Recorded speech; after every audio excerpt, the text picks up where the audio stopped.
The summer of 1887 had not yet surrendered to autumn when Victor Strand planted himself on the front steps of his feed store and said it loud enough for the dozen people crossing the main street of the settlement to hear. Clara Bergstrom Eld was already 3 steps past his shadow when the words reached her back like something thrown. "Fill your shack with water and call it wintering." A pause the kind a man takes when he wants his audience to lean in. "When your stove dies, that wet wall will turn your bed into a grave and take the boy with you." She kept walking. She did not turn. The packed dirt of the main road was rutted from wagon traffic and hard under her worn boots, and she put each step down with the same deliberate weight she had put into every decision she had made in the 4 months since the world had changed its shape on her. Strand wanted her to stop. She could feel the wanting of it coming off him like heat off a stovepipe.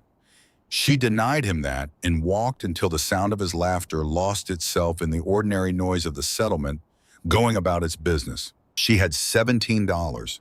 She had 2 children. She had a claim that the county office still recorded under the name of a man who would never work it again. And somewhere behind the calculations and the grief and the specific relentless exhaustion of being the only adult in a situation that required at least 4 an idea was trying to find its form. It had not found it yet, but it was there the way water is present in a dry riverbed, invisible patient waiting for the right conditions to rise. Clara Bergstrom Bell had arrived in Yankton County, Dakota Territory in the last week of August 1887, with a borrowed mule, a trunk that held everything she still owned, and 2 children who had not yet been given a complete accounting of their situation. Eric was 9, Lily was 6. They had been told their father was gone, and they had understood this the way children understand permanent things partially in installments, with the full weight of it arriving in quiet ambushes over the months that followed. She had grown up on a farm in the river country of western Minnesota, the youngest of 4 children raised by a father who believed preparation was a form of love, and a mother who could stretch a winter's worth of provisions further than any neighbor thought possible. She knew how to work. She knew how to calculate.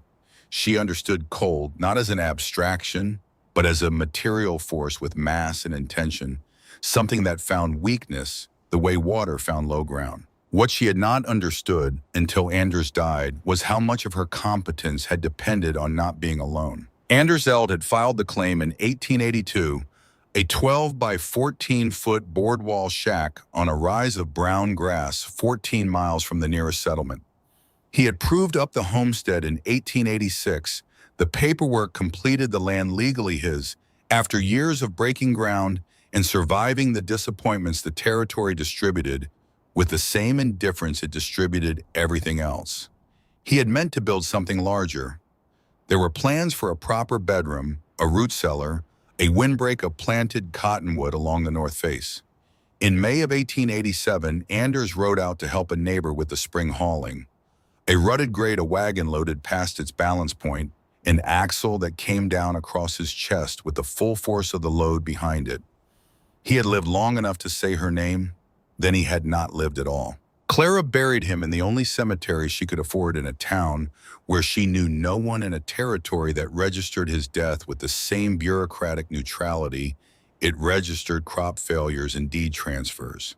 She stood over the dirt and heard words she could not feel, and then she loaded 2 children in one trunk onto a borrowed mule and drove the 14 miles out to the shack that was now hers technically, and entirely along with every deficiency it contained. The shack sat on the rise exactly as Anders had left it, 12 feet wide, 14 feet deep, board walls of half-inch pine with sod chinking that had crumbled away in places until daylight was visible through the gaps. One narrow bedstead, one table with a wobbling leg, one cast-iron cook stove in the northwest corner, its pipe going up through the roof, the firebox still holding the cold ash of the last fire Anders had built before he rode out. 3 months of stillness in that ash. 3 months of a room no one had heated. Eric walked to the single north-facing window the moment they arrived and pressed his palm flat against the glass. He stood there without speaking, looking at the flat brown land stretching north into nothing. He had his father's jaw square and quiet, and his father's way of going still when things turned bad. Lily sat on the trunk and asked when Papa was coming. Clara crossed to the stove and opened the firebox and looked at the ash. Gray settled cold as the ground. She did not answer her daughter. She stood in the middle of the 12 by 14 feet that was supposed to keep them alive until April, and she did what she had trained herself to do since the accident. She looked at the room clearly without the mercy of wishful thinking. 168 square feet, ceiling peaking at perhaps 7 feet in the center. The north window single-paned, already showing the ghost of a draft in its lower corner, where the putty had dried and pulled away from the frame. The stove placed hard into the northwest corner, correct for cooking, and nearly useless for heating a room this shape. The door faced south, which was correct. Everything else was marginal in ways that would not become visible until the temperature made them visible, and by then visibility would be the least of her problems. She went back outside and walked the perimeter. On the second morning before the children fully woke, Clara walked the claim with the systematic attention her father had taught her before she was old enough to understand why he was teaching it. No barn, no root cellar, no fence line or hedgerow to interrupt the wind. To the north, the land ran flat and open for miles, an unbroken corridor for whatever weather chose to come down from the upper territories. To the south, a shallow creek bed held a stand of scrub willow and one stripped dead cottonwood, the lower branches already gone taken by whoever had lived here or passed through here and been cold and not particular about where wood came from. Behind the shack, stacked against the east-facing wall, was the winter wood. She counted it, walked the length of the pile, and measured it with her stride, the way her father had shown her, not guessing but calculating, converting dimensions into a number she could trust. Then she counted again, because the first number could not be right. One cord perhaps, with another partial cord, if she included the bent and crooked scrub pieces that would burn in 20 minutes and leave nothing behind. Mixed cottonwood and willow wood that burned fast and cool, nothing with the density of oak or hard maple, nothing designed to hold its heat through the hours before dawn when the cold was deepest. Beside the wood pile, 4 burlap sacks of lignite, the soft brown coal of this region that produced more smoke than warmth and required more heat to ignite than it returned in the burning. 1/2 ton if she was generous with her assessment, probably less. She stood in the August morning with the summer sun already warm on her shoulders, and she felt the winter enter her bones anyway. She needed 6 cords minimum to bring 3 people through a Dakota winter in a structure this poorly insulated. 8 cords if January decided to be what January in this territory was capable of being. She had less than 2, and one of those 2 would disappear through the first cold months like money through a pocket with a hole in it. She had $17. She had no saw capable of the work and no animals to haul timber, even if she could cut it. She ran the calculation forward from every angle she could find, and it returned the same answer each time. The math did not work. It could not be made to work, and no one was coming to make it work for her. Nathan Holt arrived on the 3rd day. She heard his horse before she saw him, a heavy draft animal moving at the unhurried pace of a creature that had made this kind of journey many times and carried no illusions about the destination. The rider sat the saddle with the resignation of a man who had given up expecting comfort from saddles and had decided simply to endure them. He was past 50. His face, the color and texture of exterior wood left through several seasons without paint. The lines around his eyes cut deep by years of squinting into distance. He sat his horse in front of the shack's door and looked at the structure the way a doctor looks at a patient whose diagnosis is already apparent before the examination begins. "You're the Eld widow," not a question. Clara stood in the doorway with Lily's hand finding her skirt. "I am. I hold this claim. Anders Eld filed it in 1882, proved it up in 1886. 9 years of work went into it." Holt shifted in his saddle, the leather offering its creak. "Now he's dead and you're here." "Yes." He swung down with the economical movement of a man who had learned to preserve his energy for what actually required it. He walked past her without asking, ducked through the low door frame, and stood in the center of the 12 by 14-foot room with his hands on his hips, his eyes moving over everything with the rapid, comprehensive attention of 15 years of this same work. He kicked the wall, the half-inch pine flexed and shuddered. He crossed to the stove, opened the firebox, looked inside, closed it, went to the north window and pressed his thumbnail into the corner where the putty had pulled away. The thumbnail left a mark in the dried material. He stomped his boot heel against the floor, twice listening. Then he took out a small notebook and began to write. He was a territorial land inspector appointed to assess homestead conditions across this district. He said this without inflection, the way a man says something that is simply a fact about his function in the world. He read off the conditions as he recorded them: board walls in poor repair, sod chinking compromised single-pane north window without storm cover, cook stove with a 20-inch firebox adequate for its cooking purpose, and insufficient for heating this volume of space through sustained cold floor joists unbraced. He asked how much wood she had. She told him, 1 cord, perhaps a quarter cord more. You need 6 cords minimum for a hard winter. 8 if January turns bad. You have less than 2. He wrote it down. You need a proper storm door or the wind will steal your heat faster than you can make it. You need someone waking twice a night to feed that stove.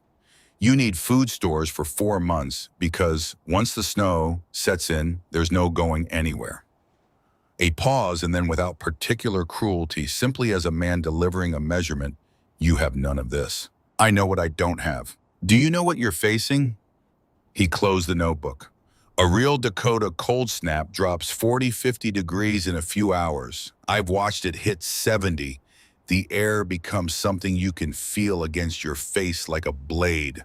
Water freezes in the bucket beside the bed. Your stove, he pointed at the cast iron box in the corner, can only push out so much heat. When the cold removes it from the room faster than the stove can replace it, the room dies. Then the people in it die. He pulled on his gloves with the deliberate precision of a man wrapping up a task. A cabin survives on wood, Mrs. Eld, not on ideas. He walked to the door, stopped, and then looked back once. He would note in his report that the claim was occupied. He would note the conditions. What happened next was between her and whatever resources she could find. He touched his hat brim and mounted his horse and rode south toward the settlement without looking back. Clara stood in the doorway and watched him diminish against the pale horizon. Then she turned and looked at her children. Eric had not moved from his position near the window. Lily was crying in the way she had learned to cry since the accident, silently, as though she had already understood that noise would not change anything. Clara went to her daughter and took the small face in both hands. Listen to me. That man counted wood and walls. He counted what he could see. He did not count everything. Lily's eyes were wet and searching. What didn't he count? Clara did not have the answer yet.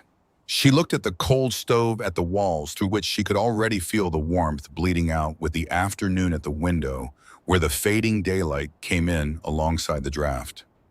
Something in the deep back of her mind had begun to stir the way a specific memory stirs when the right conditions finally reach it, not retrieved so much as surfaced, rising from somewhere she had not known she was still carrying it. He didn't count me, she said. And she meant it, though she could not yet say exactly what she meant. The memory returned that night. She lay in the narrow bed with both children pressed against her, Eric on one side, Lily on the other. Their breathing gradually evening out towards sleep, while the shack settled and groaned around them, and the prairie beyond the walls produced sounds she had not yet learned to name.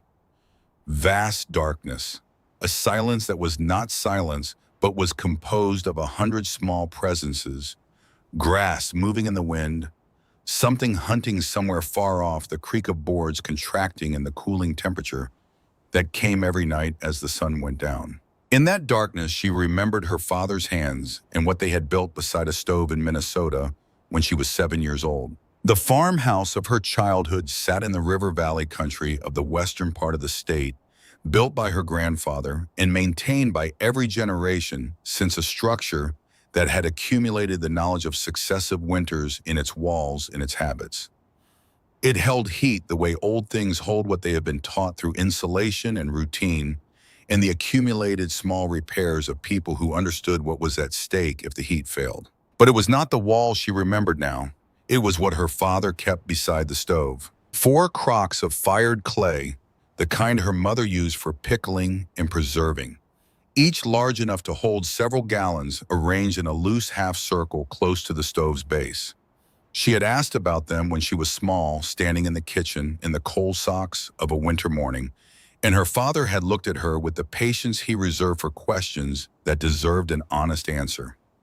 Cold iron bites fast, he had told her, but warmed water gives the room back slowly. She had been 7. She did not understand. Water was for drinking and washing, and that was all she could imagine it being good for. But she remembered how those crocks felt on the night she crept out of bed in the dark hours, moving careful and silent across the cold floor. The crocks were warm, still warm. Long after her father had banked the fire and gone to bed, long after the stove had quieted into the low ticking of cooling metal, the clay crocks beside it still held something, not heat exactly, but a refusal to surrender what they had been given. The room never crashed into the killing cold of an unheated space.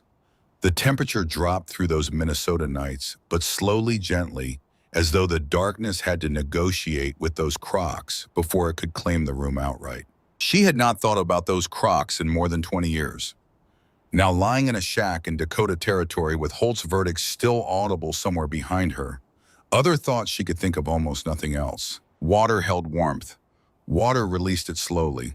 The crocks in her father's kitchen had demonstrated this through winter after winter, and she had felt the proof of it with her own hands on her own cold skin without ever stopping to understand the mechanism. The mechanism had not mattered then. It mattered urgently now. Her stove could heat the room during the day when she was awake to tend it. The days were not the problem.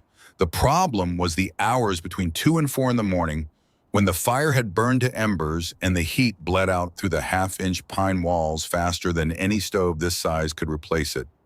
By morning, the room was cold. On a bad morning, the room was dangerous. On the worst morning imaginable, the kind of morning that appeared in the stories people told about Dakota winters, about families found in their beds, about children with their hands stretched towards stoves that had been cold for hours, the room was a place from which people did not emerge. What if she could store the heat the stove generated during the day, not in the air, which cooled in minutes, and not in the stove's iron, which radiated and was done, but in something with enough mass to hold the surplus warmth through the long hours, releasing it back into the room, gradually slowing the temperature drop that happened every night, whether or not she was awake to prevent it. 4 crocks would not be enough, not for a room this size in a winter this severe, but barrels would.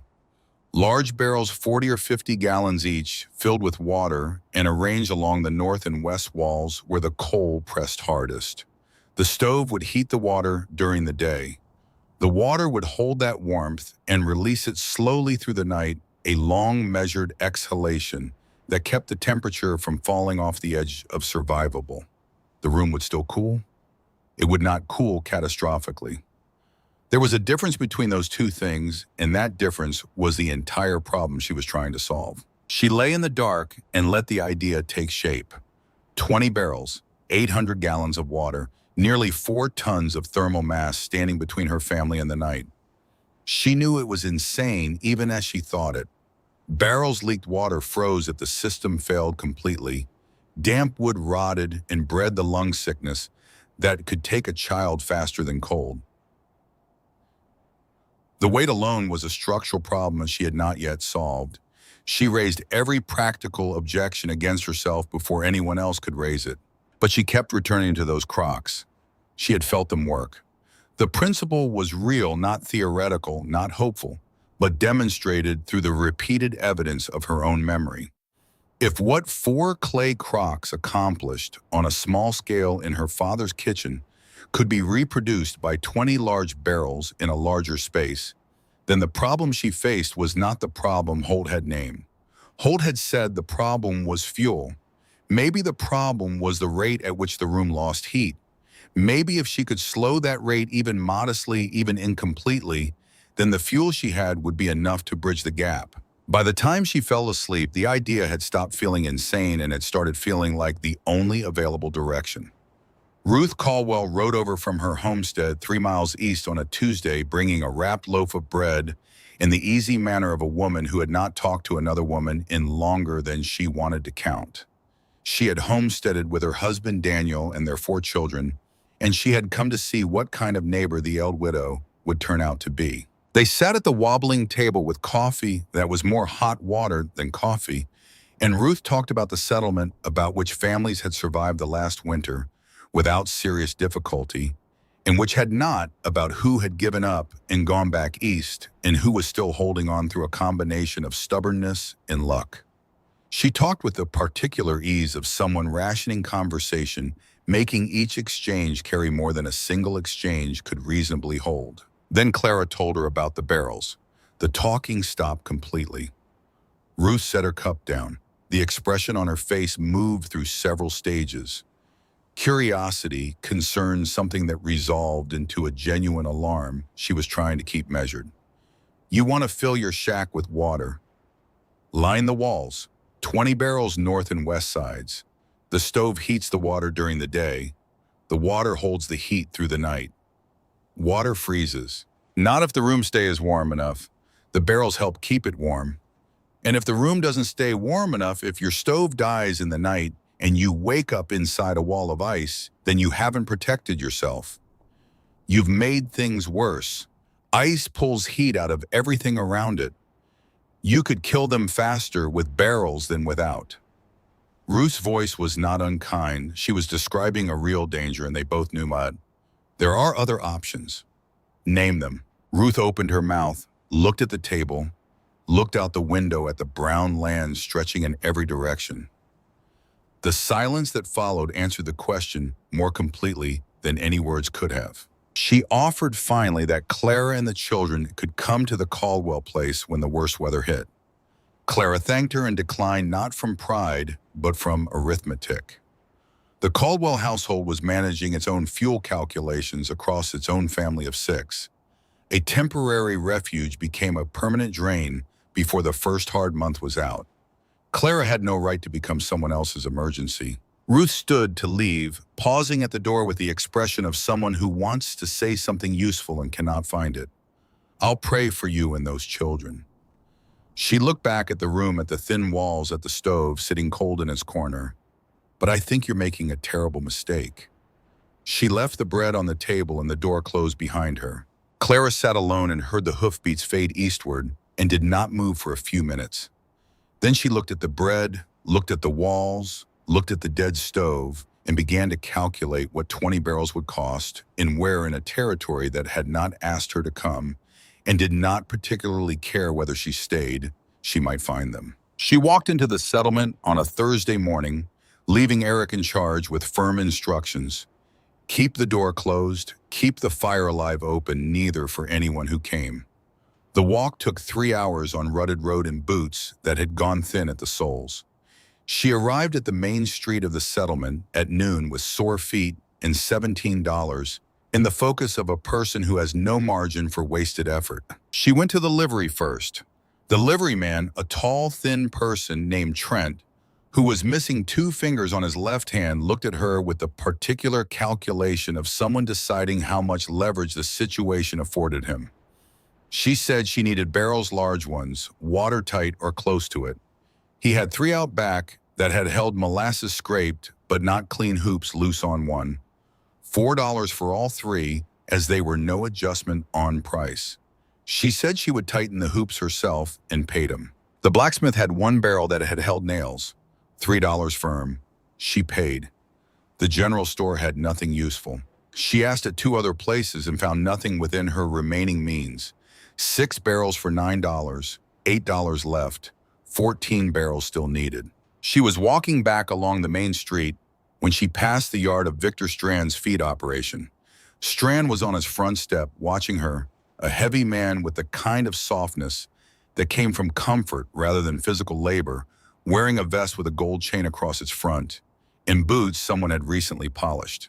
His yard was stacked deep with split-season cordwood cord upon cord of it, enough fuel to heat a dozen homesteads through a dozen winters. Business was reliably good for a man who sold the thing that kept people alive in a territory where the winter regularly tried to kill them. He climbed down from his step and crossed the street toward her, stopping close enough that she could smell the pipe tobacco on his coat. He said he had heard she was short on fuel. He said it the way someone says they know about a wound you are trying to hide, not with sympathy, but with the precision of information used as leverage. He produced a folded paper from his vest.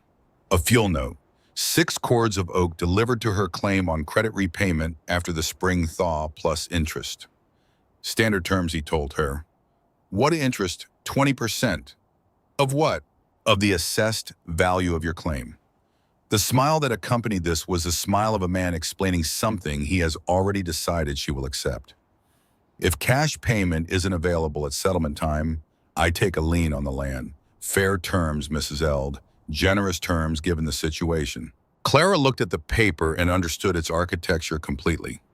One failed season, one emergency between her and the repayment, and everything Anders had spent 5 years proving up would transfer to Victor Strand. The fuel note was not assistance. It was a slow acquisition of her children's inheritance, dressed in the language of goodwill. No, she said. His smile did not waver. There is no other way. Then I'll make one. She turned and walked away. Behind her, loud and shaped for the audience the street provided, Strand said what he had been waiting to say since she came into his sight that morning.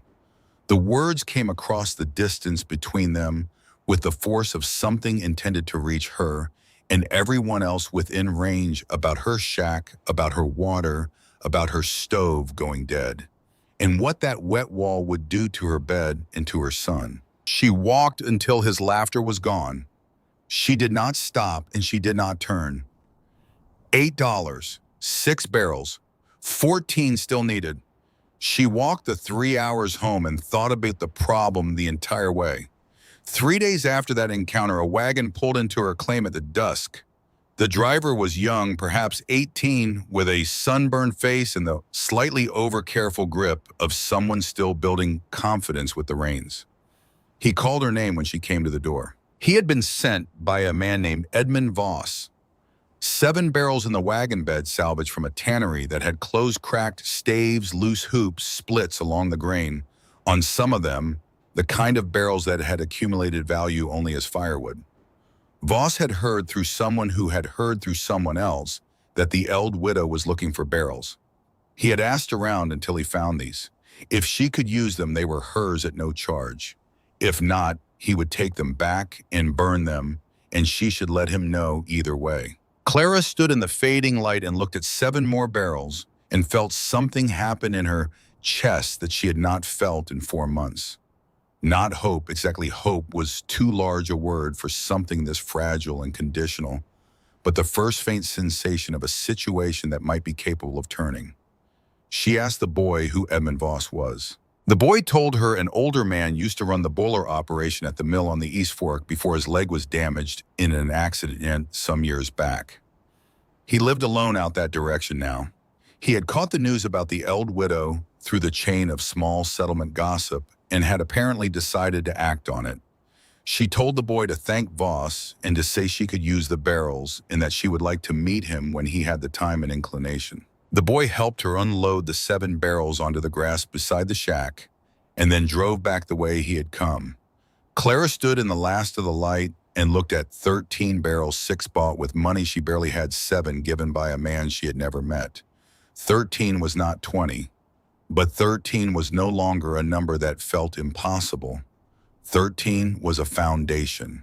Edmund Voss came 2 days later on foot, in the mid-morning, moving with the particular gait of a man whose left leg had been changed permanently by something it had not recovered from.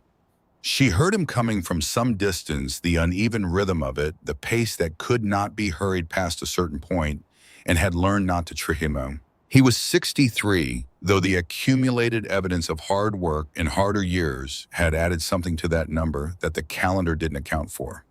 White hair cut close to the skull, a face like paper that had been crumpled and smoothed many times. Both hands bore the pale, striated scars of old burns across the palms, and the tip of one finger on the right hand was missing. He moved without complaint about any of it, the way people move when pain has become too constant to register as information. His eyes, though. His eyes had the quality she had seen in her father's eyes and in her grandfather's, the quality of someone who was still paying close attention to everything, who had not decided that the world had told him all it had to tell. He stopped in front of the shack and looked at it. He looked at it the way no one else had looked at it since she had arrived. Holt had looked at it like a verdict already written. Ruth had looked at it with worry. Strand had looked at it like something he expected to acquire. Voss looked at it the way her father used to look at a problem on the farm, before saying anything quietly without conclusion, turning it from different angles until he could see all of it. He came inside without asking. He moved through the room for 5 minutes without speaking, testing the walls with his knuckles pressing his scarred palm flat against the north wall and holding it there while he counted something in silence, opening the stove and looking into the firebox, studying the placement of the stovepipe, where it ran up through the roof, standing in the center of the space and looking at the floor with the eyes of someone reading a text in a language he had spent decades learning. Then he looked at her. "You're trying to build a heat sink." Not a question, a recognition. Water mass along the walls, absorb daytime heat, release it at night. Clara felt something loosen in her chest that had been clenched since Holt rode away. "You understand it." "Understand it." The sound he made was brief and dry. "I worked a boiler house for 22 years. I have forgotten more about heat transfer than most men in this territory will learn in a lifetime." He limped to the center of the room and stood where the stove's warmth was strongest in the hours when it was actually burning. The principle is sound. Water holds heat better than air, better than wood, better than iron. Stack enough of it around a living space, you slow the cooling curve. You buy time. He paused. When he continued, his voice had shifted slightly, the particular shift that happens when teaching moves from general principle to specific consequence. But there are 100 ways to do it wrong. He listed them without drama, the way a man lists the known hazards of a route he has traveled before. The floor joists were sized for a standard living load, not for the weight of 20 filled barrels. That weight would run upward of 8,000 pounds, and without structural modification, it would concentrate on the weakest points and collapse the floor before winter was half over. The stove was placed wrong, hard into the corner. It sent half its radiated heat into the boards behind it rather than into the room.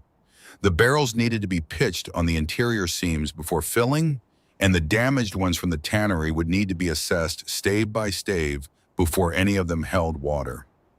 Everything he named was fixable. None of it was simple or fast. "Can it be done?" she asked. "It can be braced. Cribbing planks under the barrel rows, weight distributed out to the sills. The stove can be repositioned. The barrels can be rehabilitated." He looked at her with the direct clarity of someone who has stopped softening assessments because he has found that softening them costs more than it saves. "It's work. Do you have help?" "2 children. No husband." He was quiet for a moment. "I heard about Anders Eld. Heard he was a good man." He was.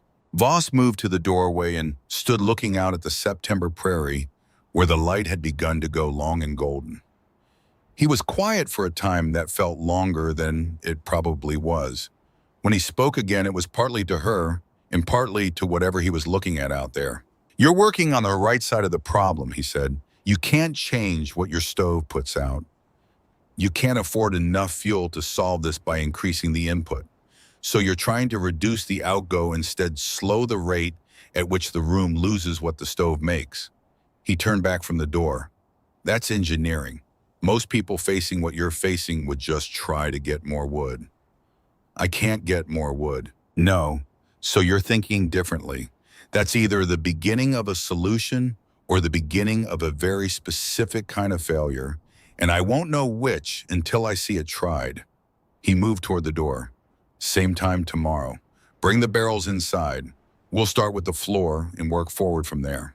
He limped out into the afternoon without looking back, moving in the direction of wherever he had come from, the uneven rhythm of his gait fading with the distance. Clara watched him go and understood that something had shifted, that the version of the coming winter in which she was simply outmatched and alone had narrowed and another version had opened. Not guaranteed, not even likely by any honest calculation, but possible in a way that it had not been possible before. She went back inside. Eric was watching her from the bed with his father's patience. "Is he going to help?" Eric said. "He's going to help." The boy turned back to the window without further comment.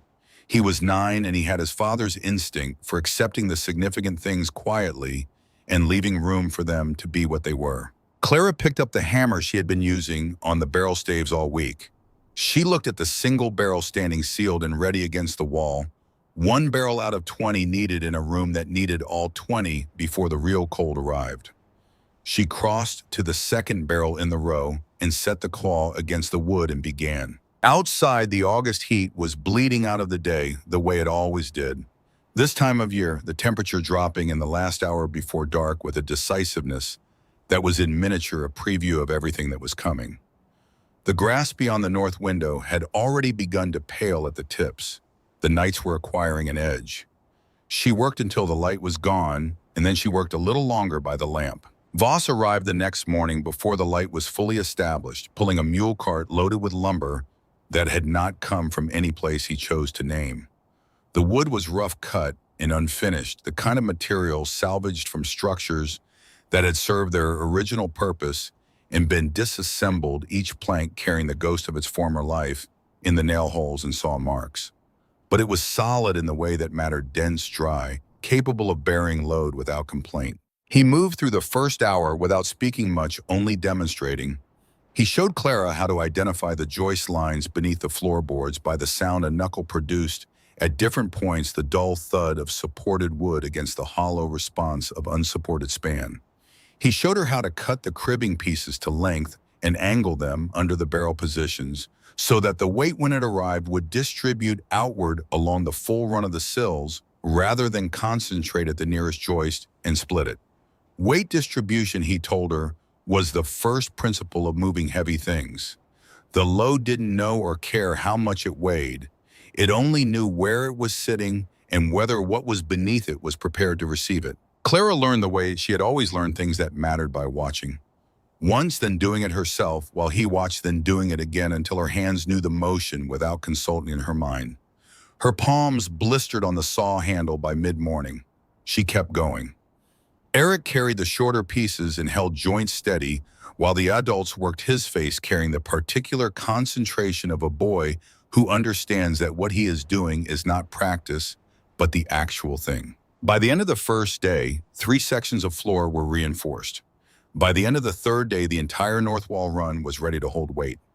Voss worked with the patience of someone who had made peace with the pace that his leg permitted, and he did not apologize for it. Clara had the impression that he had spent considerable time in his life past the point where apology for the body's constraints seemed useful. He taught her the barrel assessment as a separate discipline.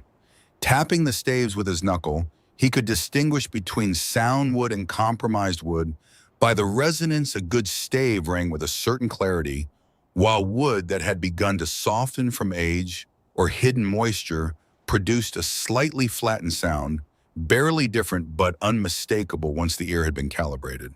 He checked the hoops for rust that had moved inward from the surface, for spots where the iron had begun to separate from the wood beneath it. He tested the seams by filling each barrel partially and watching for the particular pattern of weeping that indicated where the pitch application would need to be heavy. The pitch itself was a lesson in patience. Heating the pine tar to the right consistency required attention in a field that was not achievable by following instructions, only by making mistakes and correcting them, which he let her do without intervening until the mistake was complete and its cause was visible.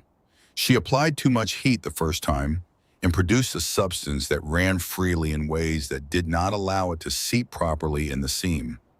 She applied too little the second time and got a pitch that dragged and refused to penetrate. The third application was correct, and he said nothing because nothing needed to be said. The result was its own confirmation. By the end of the first week, they had 2 barrels sealed and ready, 7 more in various stages of assessment and repair. The damaged tannery barrels were proving more complicated than the purchased ones. The stave cracks that Voss had predicted were there, in some cases multiple per barrel, requiring techniques he demonstrated with the focused efficiency of a man who had been doing this kind of improvised repair for decades and saw the ingenuity of it as simply part of the work rather than something remarkable. The second week brought the first real reversal. Barrel number 8 had looked sound. Clara had gone over it with the attention Voss had drilled into her knuckle test on every stave. Hoop inspection, a partial fill that held for a full day without producing a single bead of moisture along the seams. She pitched it, positioned it against the north wall beside its completed neighbors, and moved on to the 9th, which was giving more trouble and needed her focus. She was asleep when it went wrong. Lily's hand found her arm in the dark before the girl said anything, and Clara was awake completely before the first word was spoken, in the way that mothers develop a particular vigilance that does not fully rest even when the rest of the body does. "Mama, the floor is wet." Clara swung her feet down and felt it immediately, the cold seep of water spreading in the dark across the boards, finding the low points in the slightly uneven floor, and pooling there, moving with the slow and patient determination that water always brought to the business of going where it wanted to go. 40 gallons of creek water that she had carried in buckets from the quarter-mile walk to the water source was now expressing itself across the shack floor in a dark, expanding stain. The crack in barrel 8 ran along the grain of one stave, invisible when she had inspected it, hidden below the surface where the wood's internal structure had been compromised by something earlier in the barrel's history. The water pressure had found it over 2 days and forced it open from the inside. She bailed for the better part of the morning, each bucket filled and carried outside and emptied, then back in for the next. The sun had climbed well past its midpoint before the floor was dry enough to walk on without leaving footprints, and by then her back had announced its objections in terms she could not ignore, and her hands had gone raw in the places where the bucket handles had worked longest. Voss arrived at noon and looked at the failed barrel without dramatic response. He pulled it from its position and examined the split stave with the focused attention he brought to everything, turning it in the light to see the full extent. The rot, he told her, had been hidden beneath the surface present before she had ever looked at the barrel working silently inward from some earlier moisture exposure. You could not always see it, you could not always test for it. Even knowing what to look for, some percentage of failures were simply going to occur, and the correct response was not to treat it as a defeat, but to have a procedure for addressing it quickly and continuing. "This will happen again," he said. "Maybe once more, maybe twice. I can't afford to lose barrels."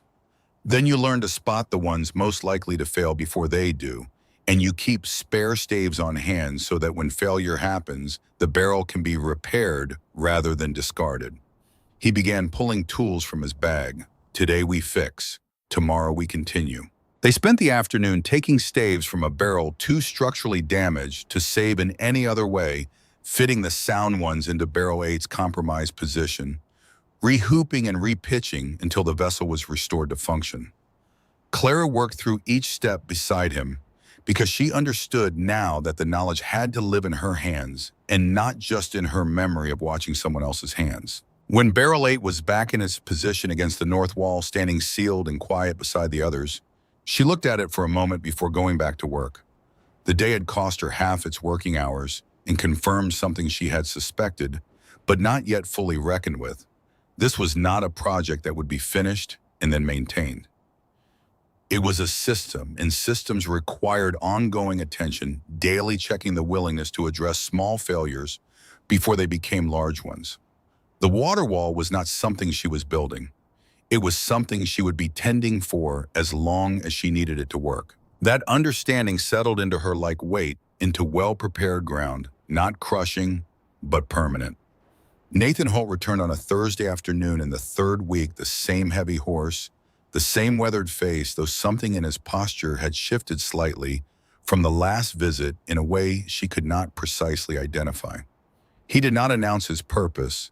He simply dismounted, tied the horse, and came through the door in the way that had become his established manner of entry. 9 barrels stood in staggered rows along the north wall. 3 more waited along the west wall in their preliminary positions. The room had contracted considerably from its already modest dimensions, the living space reduced to a narrow corridor between the barrel rows and the south wall, where the bed and table had been repositioned. The barrels sweated faintly in the warmth coming off the stove, and the room held a particular smell, the smell of pitch and damp wood, and the specific quality of air in a space where water was present in volume. Holt moved down the line of barrels with his knuckle leading, tapping each one. Full. All of them. He did the arithmetic in his head. 9 barrels at roughly 40 gallons each came to 360 gallons, something on the order of 3,000 pounds of water, standing inside a 12 by 14-foot structure. He stamped his boot heel against the floor, and his expression registered what he heard, the solid response of braced joists. He turned to face her. Something was different in the set of his mouth. Not softened, but complicated in a way the certainty of his last visit had not been. You had help with the structural work. Edmund Voss. He stood with that for a moment. Voss knows his business, what's left of him. He pulled out his notebook and updated his report modifications to the structure, evidence of considered methodology, a second party with relevant expertise involved in the project. He wrote without editorial comment. But when he closed the notebook and looked up, what came out of him carried a weight different from the clinical detachment of his first assessment. This doesn't change my professional judgment, Mrs. Eld. Water holds thermal energy, but holding it and surviving a Dakota winter are 2 different propositions. I've seen a great deal of ingenuity in this territory, and ingenuity is not the same as outcome. A pause and then something that cost him something to say. But I've been wrong before. I want to be clear that I know that about myself. He moved to the door. The note he left behind him delivered over his shoulder without stopping. When the real test comes, not a cold night in November, but the kind of test this territory can deliver, your barrels will either justify everything or they won't. There won't be a middle result. He rode south. Clara stood in the doorway and felt the space he left behind not empty exactly, but recalibrated. A man who had told her she would die had come back and documented that she had not died yet, and had admitted without precisely admitting it that the margin between his prediction and her current situation was wider than he had calculated. Ruth Caldwell came back in the 4th week, and this time she did not come alone. Her oldest boy, Marcus, walked behind her, 14 years old, and carrying his mother's practical build and his father's silence about things that made him uncomfortable. They stood in the doorway together, with Ruth wearing the expression of a person who has made a decision and is not entirely reconciled to it, and Marcus wearing the expression of a person who goes where he is told. Strand had been talking, Ruth said. The whole district had heard about the barrels by now, as was inevitable in a community where information moved the way fire moved through dry grass in August. Strand was calling it a fever room. He was saying the damp would kill the children before the cold had the opportunity. She had told him he was talking nonsense. She had said this publicly, which had not been comfortable because Strand was a man with the particular authority of someone who controlled an essential resource, and publicly contradicting him was not without social cost. She had done it anyway, and she had one afternoon to give. Marcus was strong and did as he was told. She stepped back. Clara looked at the boy, who met her eyes briefly and then found a neutral point on the wall to look at instead. "Thank you," she told Ruth. "Both of you." Ruth's voice dropped to something more private than the general tone of the visit. "I've been where you are. Not this exactly, but close enough to recognize the shape of it. And someone helped me once when I didn't deserve it and couldn't repay it. So," she straightened, "I still think the barrels could go wrong in ways you haven't considered. But I'd rather be wrong about that than right about letting you do this alone." Marcus spent the afternoon in the way of a boy who works best without conversation, steadily without complaint, rolling barrels into position along the west wall with an efficiency that suggested he had been around physical labor all his life and knew how to make his body useful.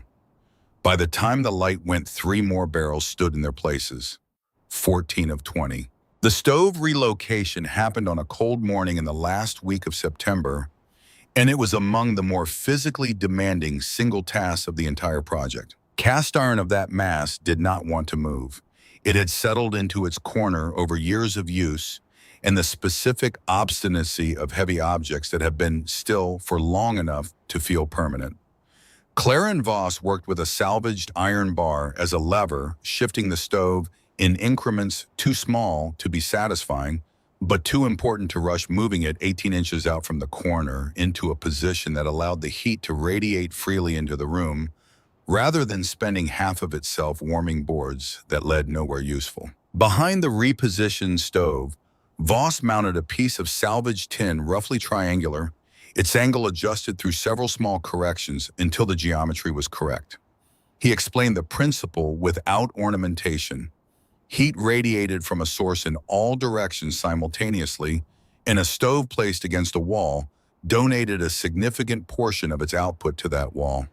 The reflector intercepted what would have been wasted and redirected it back into the living space.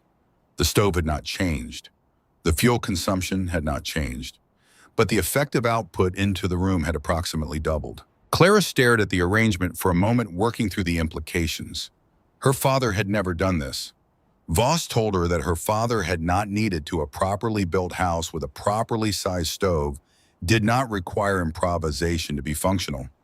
This was not a properly built house, and they both knew it. What they were building was not the correct solution to the problem. It was the available solution, and the available solution was what they had. She asked what else the cold would find to use against her that she hadn't anticipated. He considered the question, the way he considered everything without hurry turning it over until he had looked at it from all the relevant angles. He told her about thermal stratification in the barrels, warm water rising cold water, sinking, which meant the upper portions of each barrel would be warmer than the lower, placing the warmest layer closest to the room air and the coldest closest to the floor. Put rugs down, thick ones. Keep the children's feet off bare boards. He told her about downdraft in the stovepipe when the fire burned low and the pipe began to cool. The temperature differential between the pipe and the outside air could reverse the normal draw, pushing cold air back down through the chimney into the room. She would know it by smoke smell, even with the damper in normal position. The management was a sustained low fire rather than allowing the stove to go fully cold, a handful of coal every few hours through the night, enough to keep the pipe warm, not enough to burn through fuel reserves in a week. You'll be waking through the night anyway, he told her. Might as well have a reason each time. Each lesson he gave her felt like a door opening into a room she had not known was adjacent. The world of thermal management of energy, in transit through materials of systems that could be read and adjusted. It was a world her father had inhabited instinctively. She realized in the practices she had observed without understanding as a child. She was understanding them now, late and under urgency, and the understanding had the particular sharpness of things learned when the alternative to learning is concrete and serious. She asked him directly one evening why he had come, why he had sent the barrels through the young driver, and why he had followed them himself, and why he continued to appear each morning and spend his diminishing physical reserves on a project that was not his problem and could not benefit him in any practical way. He was quiet for a long time. The prairie dark beyond the windows had the depth of late autumn, now the stars very bright and very distant. When he answered, it was in the measured way of someone choosing honesty over performance. I'm old, he said, and I'm alone, and I spent the working years of my life making other people's machinery function, other people's mills, other people's steam, other people's production. I kept things running. I never built anything of my own. A pause. When I heard what you were trying to do, I recognized the kind of thinking behind it. The way you were looking at the problem, not accepting its terms, not doing what everyone in this situation does, and simply trying harder at the same approach that fails everyone eventually. You were looking for the problem beneath the problem. He turned from the window. The first real smile she had seen from him changed the topography of his face. I wanted to see where that went. I still want to see. He limped toward the door. Same time tomorrow. We'll discuss the barrel arrangement in more detail. Position relative to the stove's radiant pattern matters more than most people would guess. The 20th barrel went into position on the 19th of October. Clara stood in the center of the shrunken room and looked at what she had built across 8 weeks of early mornings and late evenings in the accumulated instruction of a man who was giving her everything he knew as fast as she could receive it. The shack's interior had been transformed into something that was no longer comfortable in the conventional sense. The living space reduced to a navigable channel between the barrel rows and the south wall, the bed wedged against the far corner, the table angled into the remaining open space at an awkward degree that made it functional rather than pleasant. Walking from one end of the room to the other required negotiating between barrel staves and watching the ceiling where it came low. But the room was warm in a way it had not been warm in August when there was nothing in it. The water in the barrels had been absorbing the stove's daily output for weeks, and even in the moderate cold of mid-October, the effect was perceptible. The temperature drop after the stove quieted for the night was measurable in the small alcohol thermometer.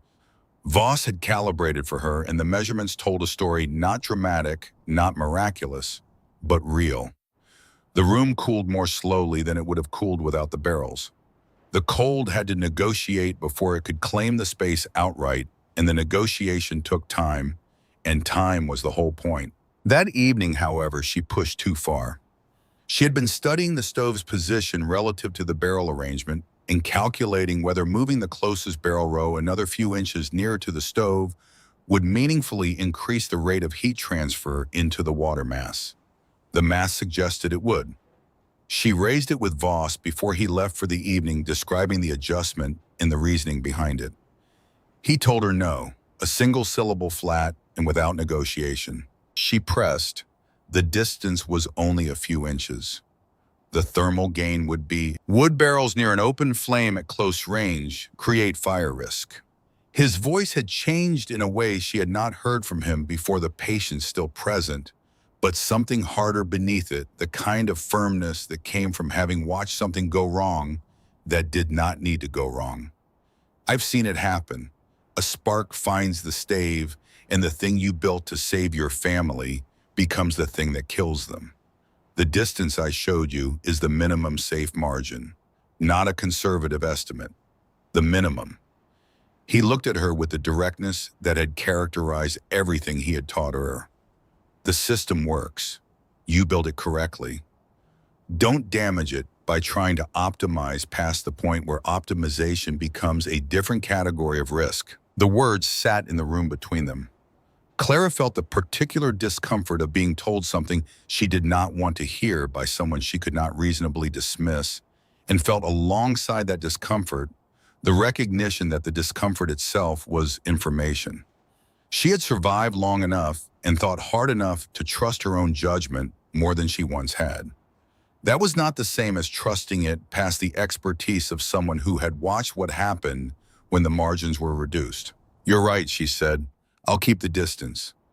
He nodded once. "There are things about the loft space that we haven't addressed yet. Secondary heat capture up there is worth discussing. Come back to this tomorrow." November came and stayed cold and brought with it the rhythm that would define the winter's working life. Every morning, check the barrels for weeping seams, check the floor for moisture, check the stovepipe for the white creosote buildup that meant the combustion temperature had been running too low. Check the fuel supply count cords and sacks, calculate burn rates against remaining weeks. Every evening, feed the stove for the night position, the children in the alcove between the barrel rows, where the retained heat concentrated most densely, bank the fire at the lowest level that would keep the pipe from going fully cold.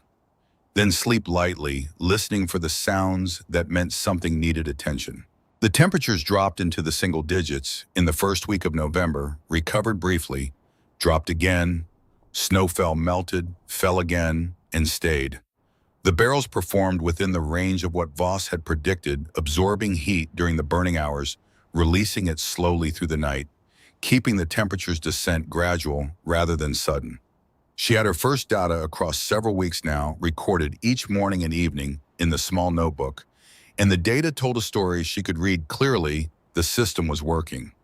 Not dramatically, not beyond what was possible to question, but working. Holt came by once at the end of November and stood in the doorway without entering.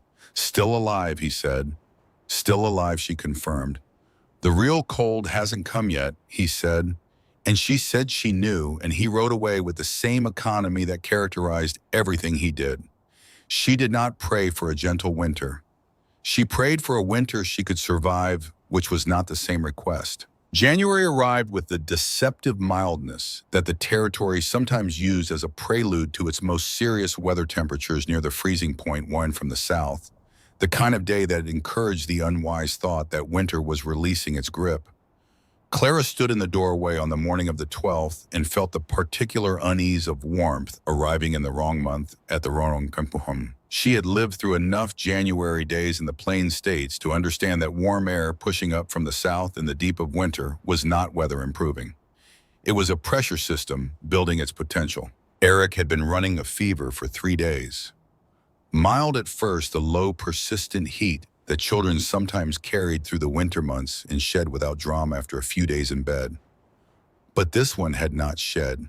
It had settled into him with a stubbornness that had kept Clara moving through the previous 2 nights between the stove and the bedside, feeding the fire and checking his temperature and listening to his breathing, which had developed a wet quality in the lower registers that she did not like. By the morning of the 12th, he was too weak to sit up, and when she pressed her hand to his forehead, the heat coming off him was the kind that made her hand want to pull back. She was exhausted in the specific way of someone who has not slept but cannot afford to show it, and she was afraid in the specific way of a mother watching a child's body fight something she could not see or directly address. At noon, the wind stopped, not died down. Stopped between one moment and the next, a complete cessation that left the air around the shack in a state of abnormal stillness. Clara was at the window when it happened, and she felt the pressure change before she identified what she was feeling, a slight drop in the atmospheric weight against her ears, the kind of shift that preceded serious weather systems. She leaned toward the glass and looked north. The horizon had been replaced. A wall of cloud the color of deep bruising was moving down from the northwest at a speed that had nothing to do with ordinary weather. It consumed distance the way fire consumed paper, not advancing so much as arriving the gap between it and the claim, reducing in a way that seemed to violate the normal relationship between distance and time. The settlement's distant outline disappeared inside it. The shallow creek bed to the south went invisible. The strips of scrub timber to the west were swallowed into the advancing gray. The warm air stopped. The stillness became something absolute. Then the cold struck the north wall of the shack with the force of a physical collision. The temperature dropped 20 degrees in the time it took to draw a full breath. The window glass, warm under her palm a moment before, went cold so suddenly that the temperature differential produced an audible crack in the corner of the frame. The boards of the north wall groaned as the thermal contraction hit them.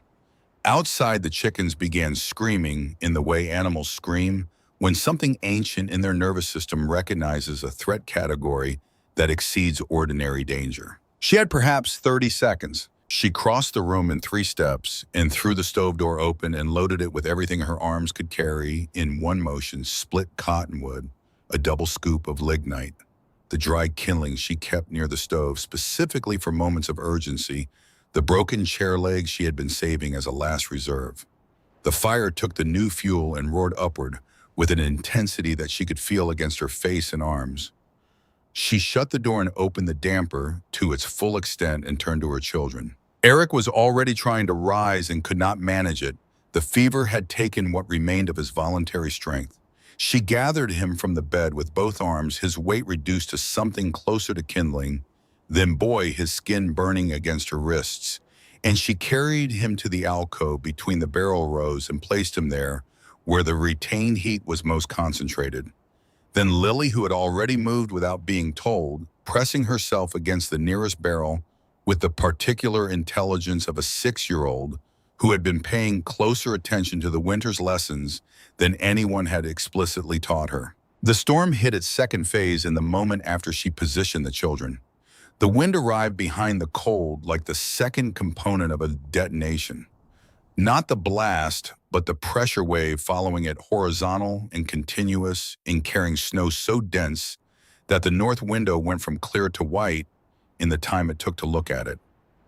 The shack's frame absorbed the impact and distributed it through every joint and nail and connection point, and some of those connection points were not equal to the distribution. A crack ran up one of the north wall boards from the floor to a point midway toward the ceiling, the wood splitting along the grain under the lateral pressure. Through that crack visible in the first minutes before the snow sealed it from outside, the cold pressed in like a finger testing a boundary. She fed the stove through the first hour with the focused attention of someone managing a critical system that had no redundancy. The barrel rows held their positions along the north and west walls, and she could feel the effect of them in the room's behavior.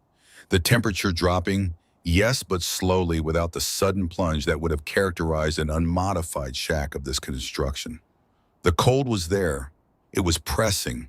The barrels were pressing back with the accumulated warmth of the day they had absorbed, and the negotiation between those two forces was buying her something that was not safety, but was time, and time was all she had ever been asking them for. The second hour brought the stovepipe trouble. A low, sustained moan began in the pipe, the sound of wind finding a pressure relationship with the interior of the flue that worked against the natural draw. Smoke began working back into the room, thin filaments at first, then thicker wisps that caught in the throat and made Lily cough with the sharp bark of a child breathing something wrong. Clara's eyes began to water. She remembered Voss describing this, the exact scenario: downdraft cold air, reversing the normal direction of air movement through the chimney, detectable precisely because smoke appeared where it had no reason to be. She worked the damper by feel adjusting in increments, trying to find the position that would allow the fire to continue without feeding the backdraft. Her eyes were streaming. Lily had her sleeve pressed against her face. The fire needed air to burn, but the air path was compromised, and every adjustment that helped one problem created a version of the other. She found it by trial a position slightly more closed than she would have chosen deliberately, which reduced the backdraft pressure enough to thin the smoke while keeping the combustion alive. The process cost her 15 minutes in 3 degrees of room temperature that she watched disappear from the thermometer and could not recover. Eric began to convulse in the third hour, not the contained, involuntary shivering of a fever running its usual course.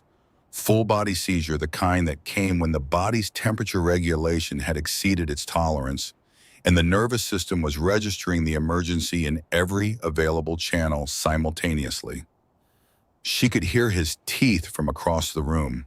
His skin was burning when she reached him, and he was pulling away from the blankets, his body's confused signals telling him he was hot, while the objective reality of the room insisted otherwise. She understood what was happening, and she understood what it required: warmth, steady hydration, rest, the sustained presence of someone monitoring him closely. She understood equally and without self-deception that if she stayed at his side, the fire would go unattended, and if the fire went unattended in conditions like these, the fire would go out. And if the fire went out with the temperature outside falling through the floor of survivable range, the room would die in a progression that would not leave room for recovery. She made the calculation in the space of 2 seconds, and it was the hardest arithmetic she had ever done. She positioned Lily beside her brother with specific instructions. Keep the blankets over him. Regardless of what he does with his arms, keep the cup of water close and get fluid into him whenever he was coherent enough to swallow, and do not let his hands reach the floor or the wall.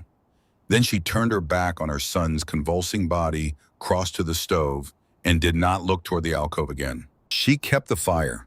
She kept it through that hour and the next, feeding it in careful rations against her fuel supply, which she had begun to calculate with the precision of a person counting the last of something irreplaceable.